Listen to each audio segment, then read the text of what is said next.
اعوذ باللہ من الشیطان الرجیم بسم اللہ الرحمن الرحیم۔ اب یہ پھر کچھ شریعت کے احکام آ رہے ہیں، گویا کہ خطاب کا رخ پھر اب مسلمانوں کی طرف، اہل ایمان کی طرف۔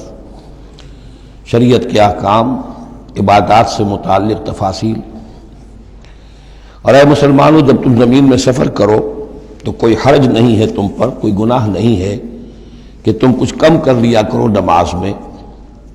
ان خفتم ان یفتنکم الذین کفروا، اگر تمہیں اندیشہ ہو کہ تم کو نقصان پہنچائیں گے کافر۔ ان الکافرین کانوا لکم عدوا مبینا، یقیناً یہ کافر تمہارے کھلے دشمن ہیں۔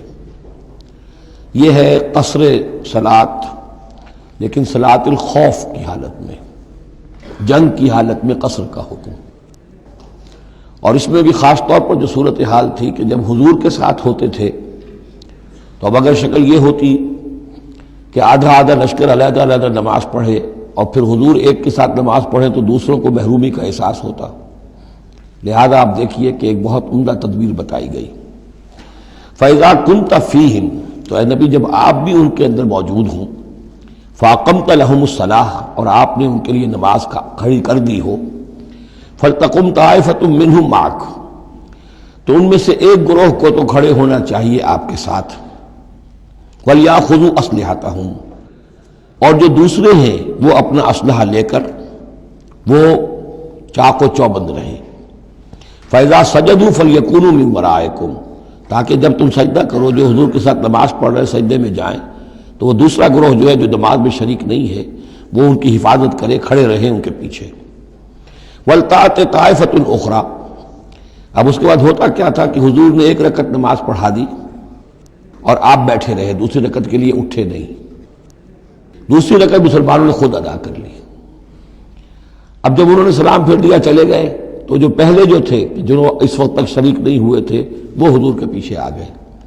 اب حضور نے ایک رکعت اور پڑھی تو ان کی ایک رکعت حضور کے پیچھے ہو گئی، اس کے بعد حضور نے ایک رکعت کے بعد سلام پھیر دیا، انہوں نے پھر ایک رکعت اور ادا کر لی، اس طریقے سے کہ کوئی بھی حضور کی امامت کے شرف سے اور فضل سے محروم نہ رہے۔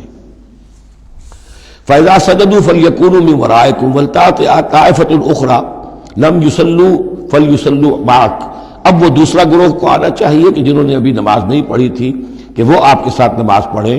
وَلْيَأْخُذُوا حِذْرَهُمْ وَأَسْلِحَتَهُمْ، اور ان کو چاہیے کہ وہ اپنی ڈھالیں بھی، اپنا بچاؤ بھی اور اسلحہ بھی ساتھ رکھیں۔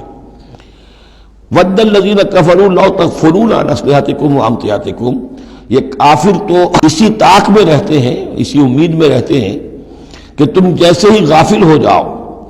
وَدَّ الَّذِينَ كَفَرُوا لَوْ تَغْفُلُونَ عَنْ أَسْلِحَتِكُمْ، اپنے اسلحہ سے غافل ہو جاؤ، وَأَمْتِعَتِكُمْ، اور اپنے مال و اسباب سے، فَيَمِيلُونَ عَلَيْكُمْ مَيْلَةً وَاحِدَةً، تو وہ تم پر ایک دم ٹوٹ پڑے حملے کے اندر۔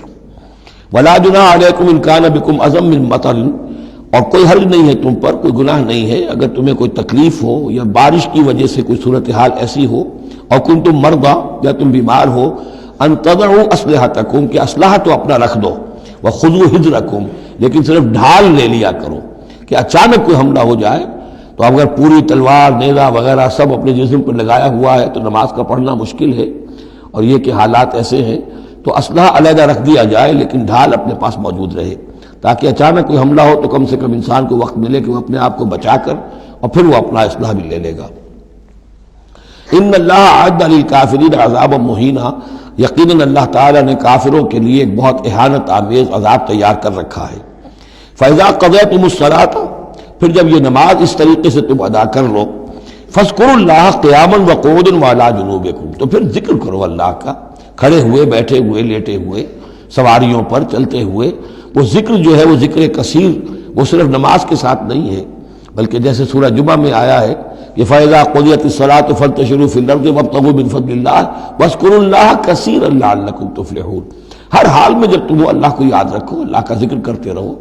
ادعیہ معصورہ ہیں، اوراد معصورہ ہیں، اوراد مسنونہ ہیں، ان کے سے اپنی زبان کو اور اپنے ذہن کو اور قلب کو ایمان کے ساتھ تر و تازہ رکھو۔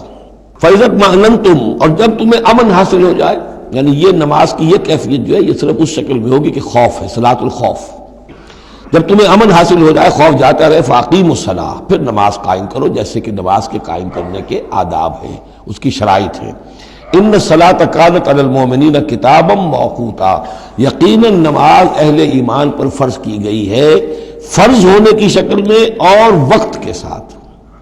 اس کی فرضیت ہے اور موقوت ہے، اس کے اپنے اوقات ہیں، اور اس اوقات کے ضمن میں آپ کو بتا چکا ہوں کہ حضرت جبرائیل نے 2 دن نماز آپ کو پڑھائی، ایک دن 5 نمازیں اول وقت میں، دوسرے دن 5 نمازیں آخر وقت میں، اور بتایا کہ ان کے مابین وقت ہے۔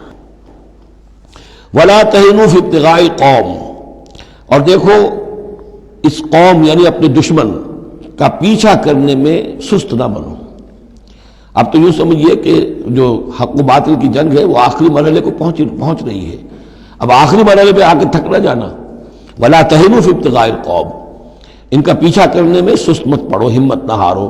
ان تکونوا تعلمون، بڑے پیارے الفاظ ہیں، اگر تمہیں کوئی تکلیف پہنچتی ہے، الم پہنچتا ہے، بے آرامی ہے، فإنہم یعلمون تعلمون، تو کیا انہیں نہیں پہنچتا؟ انہیں بھی تو تکلیف پہنچتی ہے، وہ بھی جنگ کر رہے ہیں، وہ بھی زخم کھاتے ہیں، ان کے بھی لوگ مر رہے ہیں، وہ ساری تکلیفیں انہیں بھی پہنچ رہی ہیں، دشمنوں کو بھی۔